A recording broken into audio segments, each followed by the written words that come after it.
नमस्कार, स्वागत है आपका जी बिजनेस में। मैं हूं दीपक डोभाल।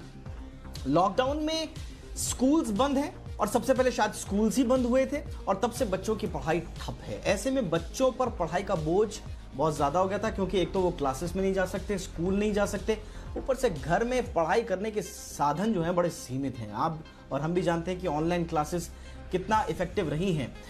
तो ऐसे में मिनिस्ट्री ऑफ एचआरडी ने एक बहुत बड़ा निर्णय किया।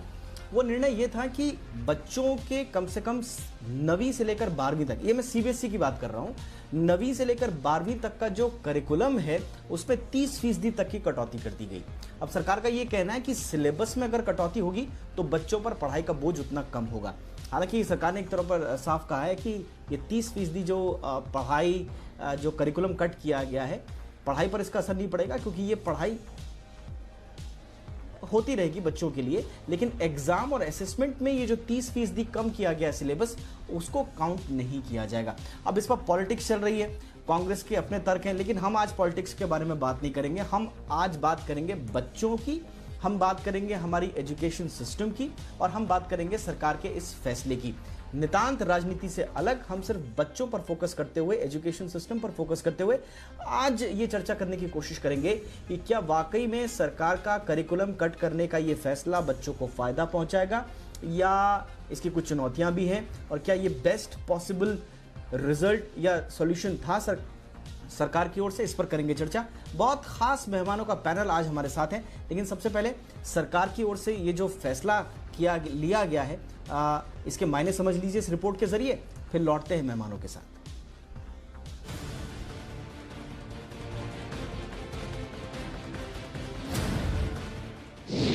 सीबीएसई के छात्रों के लिए बड़ी राहत। 9वीं से 12वीं तक का कोर्स हुआ कम। नए सेशन के लिए घटा 30% सिलेबस। सीबीएसई ने जारी किया नया करिकुलम। कोरोना के चलते 25 मार्च से देश भर के स्कूल बंद हैं। पढ़ाई प्रभावित ना हो, इसके लिए तमाम स्कूल और बोर्ड ऑनलाइन पढ़ाई करवा रहे हैं। नए सत्र का आधा साल गुजर चुका है, लेकिन कोर्स बहुत पिछड़ा हुआ था। ऐसे में बड़ी क्लासों के बच्चे अपने भविष्य को लेकर सबसे ज्यादा तनाव में थे। लेकिन अब सरकार ने 9वीं से 12वीं तक के बच्चों का सिलेबस घटाकर उन्हें बड़ी राहत दे दी है। सीबीएसई बोर्ड के 9वीं से 12वीं तक के सिलेबस में 30% तक की ये कटौती सिर्फ एकेडमिक ईयर 2020-2021 के लिए ही लागू होगी। मानव संसाधन विकास मंत्री रमेश पोखरियाल निशंक ने खुद इस बात की जानकारी दी है। जिन टॉपिक्स को कोर्स से हटाया गया है वो इंटरनल असेसमेंट और बोर्ड की परीक्षाओं का हिस्सा नहीं होंगे, लेकिन उन्हें भी स्टूडेंट्स को पढ़ाया जाएगा, जिससे उनके कॉन्सेप्ट्स क्लियर रहें। कोर्स को लेकर किसी तरह का कंफ्यूजन ना हो, इसके लिए सीबीएसई ने अपनी वेबसाइट पर नया करिकुलम जारी कर दिया है। 2020-21 के लिए 9वीं और 10वीं के छात्रों को अब कंप्यूटर एप्लीकेशन सब्जेक्ट से पाइथन प्रोग्राम का प्रैक्टिकल नहीं देना होगा। थियरी में भी बदलाव किया गया है। वहीं इंग्लिश में grammar, letter, paragraph writing, literature के कुछ चैप्टर्स हटाए गए हैं। हिंदी के सिलेबस से भी व्याकरण सहित कई काव्य और गद्य हटाए गए हैं।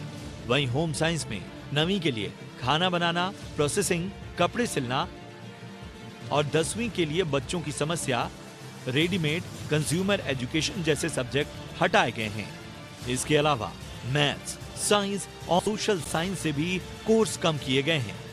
इस सेशन में स्कूल बंद होने से बच्चे लैब में ज्यादा वक्त नहीं बिता सके हैं, इसलिए दोनों क्लासों के कई प्रैक्टिकल एक्सपेरिमेंट्स को भी हटाया गया है। –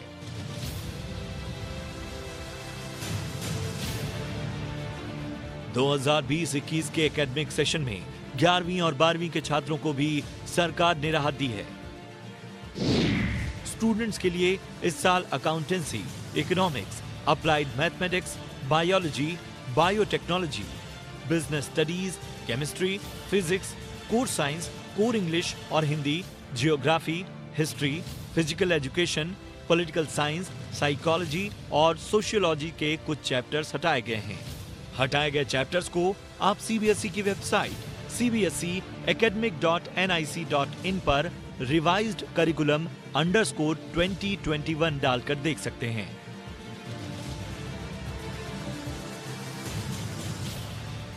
स्कूल और कोचिंग बंद होने से बड़ी क्लासेस के बच्चे और उनके माता पिता तनाव में थे। वो लंबे वक्त से सरकार से सिलेबस कम करने की डिमांड कर रहे थे। आईसीएसई और आईएससी बोर्ड ने तो उनकी मांगों को मानकर 25% कोर्स कम कर दिया था। अब सीबीएसई ने भी उन्हें बड़ी राहत दी है। सीबीएसई ने पहली से 8वीं तक के बच्चों के लिए उनके स्कूलों को ही सिलेबस तैयार करने को कहा है। ब्यूरो रिपोर्ट, जी मीडिया।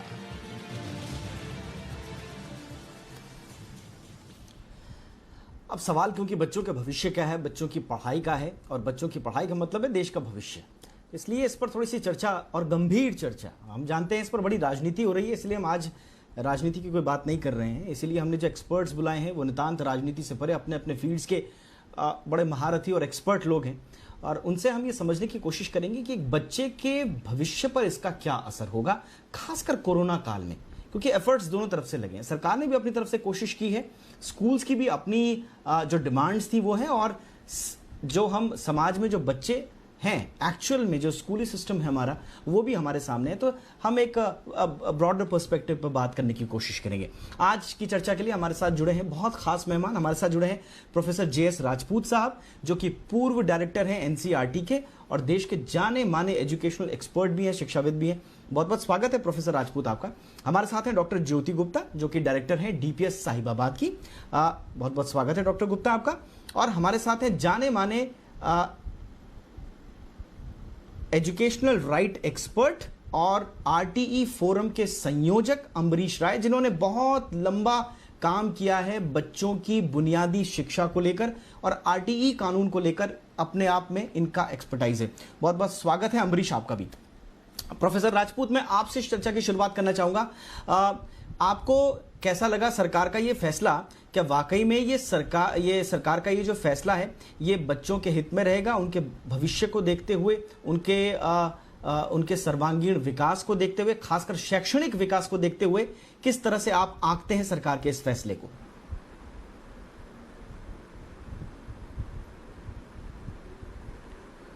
मुझे इस फैसले को जानकर अच्छा लगा, और मैंने यूँ सोचा कि ये केवल 1 वर्ष के लिए गया है, और ये भी कहा गया है कि ये पाठ बच्चे पढ़ेंगे, केवल इनमें परीक्षाएं नहीं होगी। लेकिन मैं ये कहना चाहूँगा कि बच्चों पर वस्तुओं के बोझ की समस्या केवल कोरोना काल की नहीं है, ये बहुत दिनों से चल रही है। मैं ये भी बताना चाहूँगा कि R.K. नारायण साहब ने 1991 में, यानी आज से 30 साल पहले, एक भाषण दिया था राज्यसभा में, और बच्चों पर बस्ते के और पाठ्यक्रम के बोझ की बात की थी, जिसके बाद यशपाल समिति बनी, और जिसने कहा कि बस्ते का बोझ कम होना चाहिए, पाठ्यक्रम का बोझ कम होना चाहिए, लेकिन वो काम हुआ नहीं। ये सन 2000 में कोशिश की गई थी, मगर कुल मिलाकर के बोझ बढ़ता ही गया। हम नई चीज़ें पाठ्यक्रम में जोड़ते जाते हैं, मगर जो निकालना चाहिए वो बड़ा कठिन कार्य होता है, वो कोई नहीं करता। इस समय बच्चे अत्यंत तनाव में हैं, माता पिता तनाव में हैं, असमंजस है, भविष्य के लिए आशंकाएं हैं, कब तक स्कूल खुलेंगे कोई सुनिश्चित नहीं कह सकता। ऐसे में बच्चों को जो रिलीफ इस निर्णय से मिलेगी, मैं उसी पर ध्यान दे रहा हूं, और मुझे बहुत अच्छा लग रहा है। मुझे ये भी मैं कहना चाहता हूं कि ये देश भर के लोगों की इच्छा थी कि पाठ्यक्रम को कम किया जाए। कम से कम ये तनाव कि परीक्षा में बच्चों को उतना ही सब कुछ नहीं पड़ेगा, बच्चों को बहुत आराम देगा, अध्यापकों को भी देगा, और आगे चल कर के मुझे ऐसा लगता है कि इस अनुभव से लाभ उठाते हुए अगले के वर्षों में, जब अपेक्षा है कि सारी स्थितियां सामान्य हो जाएंगी, तब भी इसका बहुत अच्छा प्रभाव पड़ेगा। जो अनावश्यक है उसे हटाइए, जो आवश्यक है उसे जोड़िए, और सबसे अंत में ये मैं कहना चाहूँगा, हर एक शिक्षा व्यवस्था को ध्यान रखना है कि बच्चे केवल स्कूल और पाठ्य पुस्तक तक ही सीमित नहीं हैं। अब बच्चों को सीखने के बहुत से और अवसर हैं, और सारी दुनिया ये मानती है कि आगे की शिक्षा के लिए स्कूलों को सब कुछ बदलना पड़ेगा। लर्निंग टू लर्न, बच्चों को लगातार आगे बढ़ने, सीखने, जीवन के हर मोड़ पर नया सीखने के लिए, नए कौशल ग्रहण करने के लिए तैयार करना होगा, और उस तैयारी के हिसाब से मैं समझता हूँ एक बहुत सही दिशा में उठाया गया कदम है।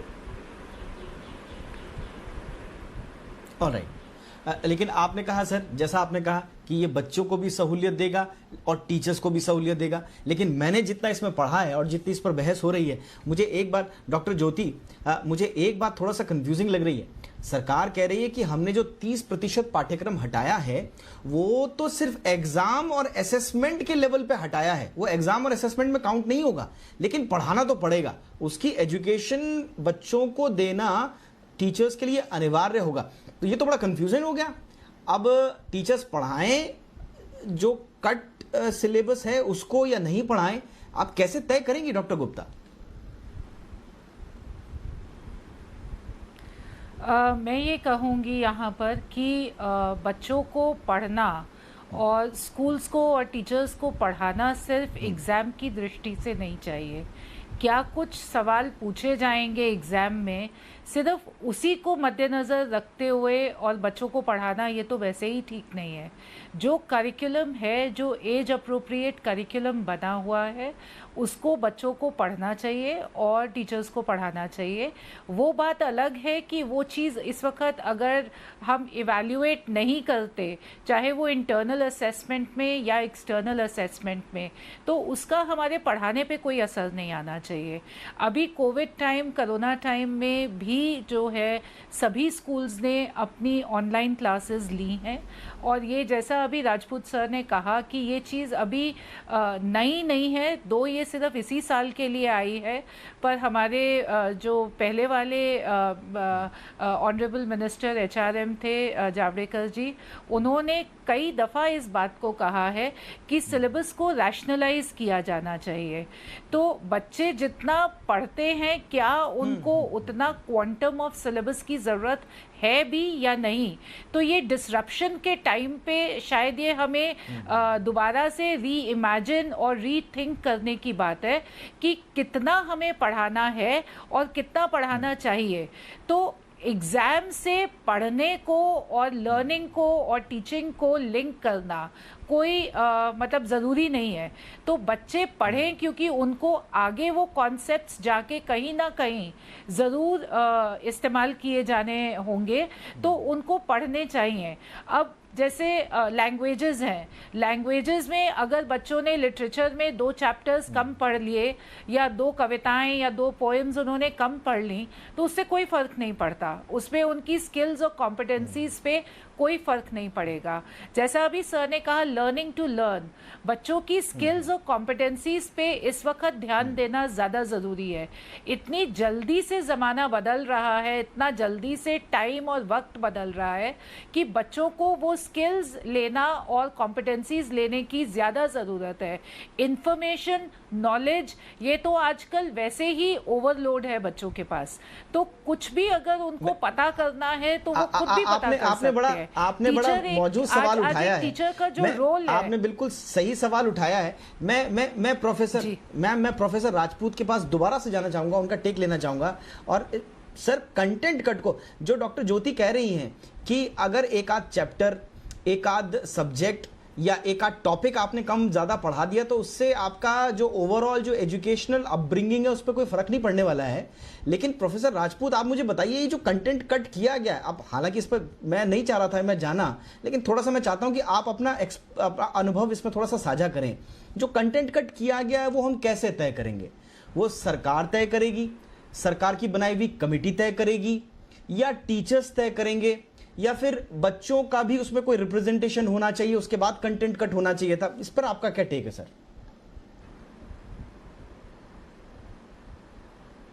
देखिए, ऐसा है ना, ये बात तो आप मानेंगे, जो मैंने शुरू किया था कि पिछले 30 साल से बस्ते के बोझ को कम करने की बात है। भौतिक बोझ भी है, मानसिक बोझ भी है, दोनों चीज़ें उसमें हैं। आपको मैं सिर्फ ये बताऊंगा कि 2016 में एक कमेटी बनी थी, TSR सुब्रमण्यम कमेटी। हजारों लाखों उसके पास संस्तुतियाँ आई थी, जिनमें अधिकांश में कहा गया था कि बच्चों पर बस्ते का बोझ बहुत ज़्यादा है, इसे कम होना चाहिए। उसके बाद कश्मीर रंगन कमेटी बनी, जिसके आधार पर नई शिक्षा नीति आने वाली है। उसने तो बहुत ही मतलब अद्भुत ढंग से काम किया, इतने लोगों की राय ली, वहाँ भी यही बात आई कि बस्ते का बोझ कम होना चाहिए। जावड़ेकर जी का जिक्र बहुत अच्छे ढंग से इन्होंने किया, ज्योति गुप्ता जी ने, उन्होंने ये बात हमेशा कही क्योंकि ये देश की मांग रही है। इस समय कोरोना की वजह से ये मांग दूसरे ढंग से आ गई है कि परीक्षा से जुड़ गई, अन्यथा ये हम लोगों का कर्तव्य है कि हम इसे सही दिशा में लाएं। जैसा मैंने पहले भी कहा, हम जोड़ते जाते हैं, घटाते नहीं हैं। जो नहीं होना चाहिए वो भी है। दूसरी बात, बच्चों को खुद पढ़ना सीखना होगा, स्वाध्याय ये तो करना ही पड़ेगा। अब आज के समय में कोई भी आप बच्चे को ये नहीं कह सकते कि उसने 16 साल तक कितना पढ़ लिया, या जैसा हमारे यहाँ कहा जाता था 25 साल के बाद शिक्षा पूरी हो गई। शिक्षा पूरी कभी नहीं होगी। अब जीवन पर्यंत बच्चे को सीखना पड़ेगा, युवक को सीखना पड़ेगा, वृद्ध को भी सीखना पड़ेगा। मैं भी रिटायरमेंट के बाद बहुत सी चीजें सीखता हूं और सीख रहा हूं। ओके सर, मैं माफी के साथ आपको इंटरप्ट कर रहा हूं सर, माफी के साथ इंटरप्ट कर रहा हूं। मैं अमरीश जी के पास थोड़ा सा समझना जाना चाहूंगा। अमरीश जी, मैं आऊंगा सर आपके पास। जी प्रोफेसर राजपूत, मैं आ रहा हूं आपके पास। मैं आपसे बहुत लंबी चर्चा करने वाला हूं। मैं थोड़ा सा अमरीश राय जी के पास आना चाहता हूं। अमरीश राय, क्योंकि जमीन पर रहते हुए, अमरीश, हमारे देश में अभी भी बहुत सारे मसले हैं शिक्षा को लेकर जिस पर आप काम करते रहे हैं। उसमें चाहे टीचर प्यूपिल रेशियो हो, चाहे आपका स्कूल्स में शौचालय की व्यवस्था हो, चाहे स्कूल्स में इंफ्रास्ट्रक्चर डेवलपमेंट हो, बालिका शिक्षा हो, ड्रॉप आउट रेशियो, इस पर सब आप काम करते रहे सर। लेकिन मुझे ये बताइए, कोरोना काल में ठीक है, आईसीएसई बोर्ड ने भी कह दिया हम 25% सिलेबस कम कर रहे हैं, सीबीएसई ने भी कह दिया हम 30% सिलेबस कम कर रहे हैं, लेकिन सर जो स्टेट बोर्ड्स हैं, जो राज्य के बोर्ड्स हैं, उन बच्चों के पास तो सर अभी इंफ्रास्ट्रक्चर छोड़िए, बेसिक बुनियादी चीजें नहीं है, स्कूल टेबल चेयर नहीं है, इंटरनेट छोड़ दीजिए, ऑनलाइन क्लासेस। मैं आपको एग्जांपल दे रहा हूं, हमारे उत्तराखंड का एक सुदूर इलाका है ईरानी, 7-7 किलोमीटर दूर जाकर बच्चे वहां पर एक फील्ड में जमा होते हैं जहां पर सिग्नल आता है, और उसके बाद वहां के ग्राम प्रधान जैसे कैसे फोन जोड़कर उनको टीचर से बात करवाते हैं, तब जाके वो पढ़ाई कर रहे हैं। क्या सरकार इस पर भी ध्यान देगी कभी? देखिए, आपने बहुत ही रेलेवेंट सवाल उठाया है, और इस समय पूरे देश में ये बात सही है कि ये जो कदम उठाया गया है, सीबीएसई और आईएससी के जो कोर्सेज कम हुए हैं, ये बहुत स्वागत योग्य है, क्योंकि इस समय बच्चे खुद ही बहुत स्ट्रेस में हैं, और वो स्ट्रेस कम करने का प्रयास जो सरकार का है वो स्वागत योग्य है।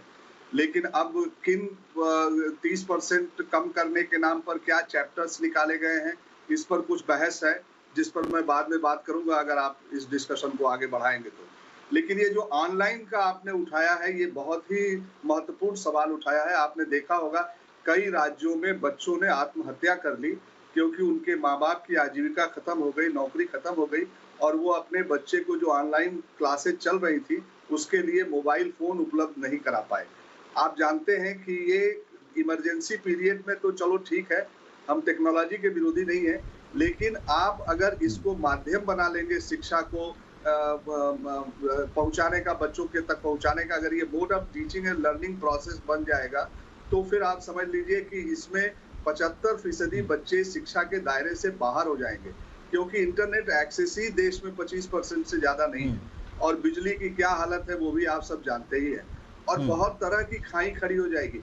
ऐसे ही हमारी शिक्षा व्यवस्था बहुत ही गैर बराबरी पर खड़ी है, अनइक्वल है, इकोनॉमिक स्टेटस के हिसाब से स्कूल खुले हुए हैं, आप जानते ही हैं, और हमारे पब्लिक एजुकेशन सिस्टम को मजबूत करने के लिए जो आरटीई कानून लाया गया, वो केवल 12% स्कूलों में ही उसका अमल हो पाया है, वो लागू हो पाया है।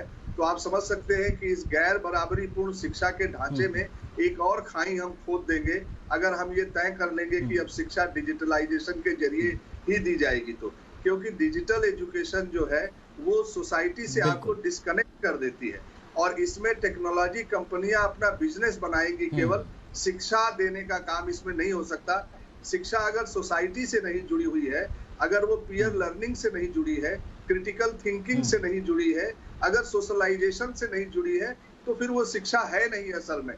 तो इसलिए ये डिजिटलाइजेशन बहुत तरह के भेदभाव शिक्षा के क्षेत्र में खड़े करेगी, और हमें बहुत दुख हो रहा है कि हमारी सरकार उन्हीं टेक्नोलॉजी कंपनियों के साथ ही विचार विमर्श में लगी है। अभी टीचर से बात किया जाए, राजपूत जी हमारे बहुत ही विद्वान शिक्षाविद हैं, ऐसे लोगों से बात करे सरकार, और उनसे ये तय करें कि सारे बच्चों को, क्योंकि हमारी लड़ाई ही रही है समान अवसरों की इस देश में, समान अवसर सभी को मिले, अमीर हो या गरीब हो, किसी जाति धर्म का हो, लड़कियां हो या लड़के हो, मैं अमरीश जी एक छोटा सा ब्रेक ले रहा हूँ, ये चर्चा को आगे बढ़ाते हैं सर। बहुत खतरनाक चीज है।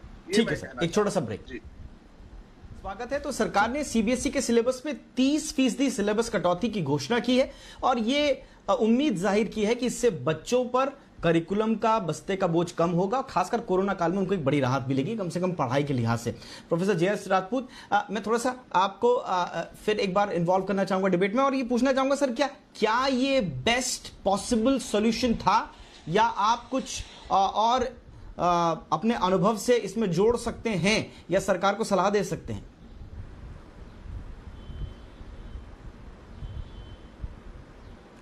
देखिए, इस समय जो भी संभव हो वो सभी समाधान ढूंढने चाहिए, हर तरफ से ढूंढना चाहिए। जैसे परीक्षा पद्धति में क्या सुधार किया जा सकता है, किस प्रकार के प्रश्न पूछने चाहिए, उस पर चर्चा होनी चाहिए।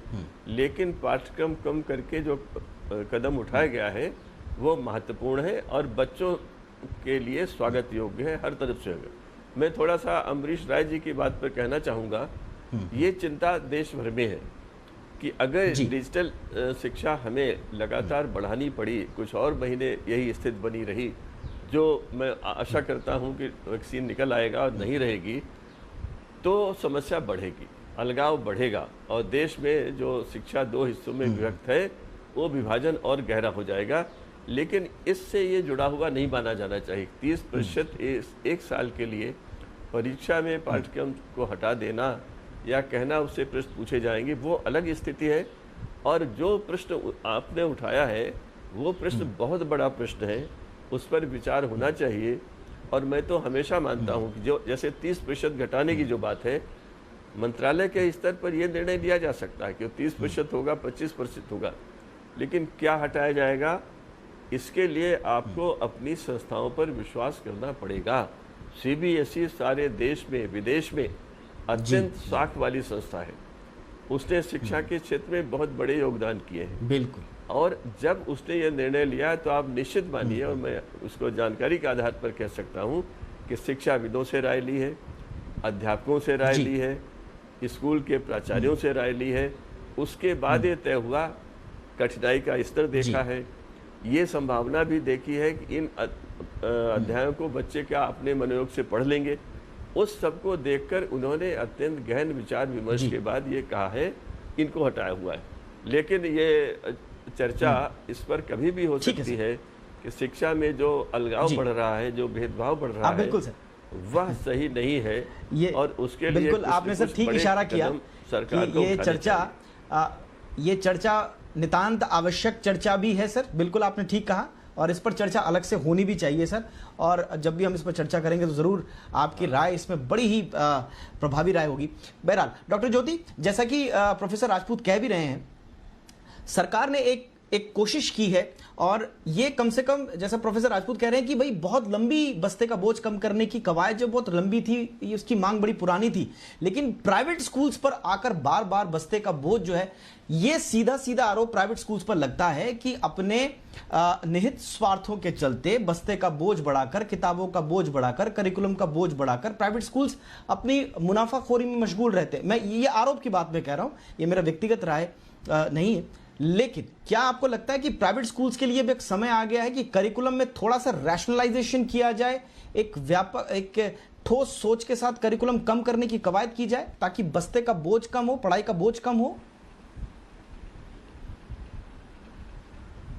देखिए, करिकुलम जो है वो किसी भी स्कूल के पास एनसीईआरटी से आता है, तो अच्छा ये रहता है कि स्कूल्स जो हैं वो एनसीईआरटी की किताबें यूज़ करें। आजकल तो सब किताबें जो हैं एनसीईआरटी की ऑनलाइन अवेलेबल हैं, फ्री ऑफ कॉस्ट अवेलेबल हैं, अगर आप ख़रीदना चाहें, और पहले मुश्किल से मिलती थी, अब तो इजीली अवेलेबल भी हैं।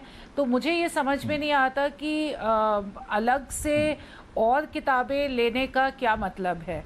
तो करिकुलम तो चाहे वो प्राइवेट स्कूल्स है चाहे गवर्नमेंट स्कूल्स है, जितने भी सीबीएसई से जो एफिलिएटेड स्कूल्स है, उन सब के लिए करिकुलम सेम है, और उसमें वो कौन सी किताब लगाते हैं, कौन सी कहानी पढ़ाते हैं, किस तरह से वो सिलेबस को ट्रांजैक्ट करते हैं, क्या कंटेंट लेके आते हैं, उसमें थोड़ा सा फर्क पड़ जाता है। तो मैं तो यहाँ ये कहूँगी कि रैशनलाइजेशन ऑफ करिकुलम या रैशनलाइजेशन ऑफ सिलेबस या कंटेंट है, वो एक बहुत ही वेलकम स्टेप है और इसको सिर्फ आज की डिसरप्शन के साथ जोड़ा गया है, पर ये एक डिमांड है और इसको आगे चल के भी हमें ये देखना चाहिए कि जो रिडंडेंट या रिपीटेड चीजें हैं उसको छोड़ देना चाहिए। और यहाँ पे मैं ये भी कहूंगी कि अभी तो सिर्फ 9, 10, 11, 12 के लिए आया है, हमें क्लासेस 1 to 8 को भी रैशनलाइज करना चाहिए, क्योंकि वहां पे भी बच्चों का जो है टाइम लॉस हुआ है। तो सब स्कूल्स को इसी रेशो में 25%, 30% रेशो में रैशनलाइजेशन करना चाहिए। मैं चाहूंगा संक्षेप में उत्तर दें। रैशनलाइजेशन जरूरी है और सिर्फ 9, 10, 11, 12 के लिए ही नहीं, बल्कि आप बाकी क्लासेस के लिए भी सोचिए कि आपने करिकुलम का जो फालतू का बोझ बच्चों पर डाला हुआ है, जिसकी वजह से बच्चों के बस्ते भारी हो रहे हैं, क्या ये मुफीद वक्त है करिकुलम को कट? नहीं, मैं समझता हूं कि ये बहुत सही कदम है और राज्य सरकारों के जो बोर्ड हैं उनको भी इसको फॉलो करना चाहिए। और बच्चों को किसी भी तरह के स्ट्रेस में डालना इस समय खतरनाक होगा, क्योंकि बहुत अनिश्चितता पूर्ण माहौल है पूरे देश में और ऐसे ही बच्चों की पढ़ाई छूट गई है, स्कूलों से बाहर हैं और बहुत ही अनिश्चित किस्म का समय है।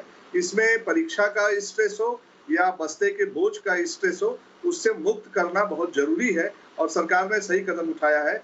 अब ये जरूर है कि इसमें एक बहस हो सकती है कि क्या क्या चीजें हटाई गई हैं, उस पर कुछ चर्चा हो सकती है और मैं समझता हूँ कि कदम ये सही है।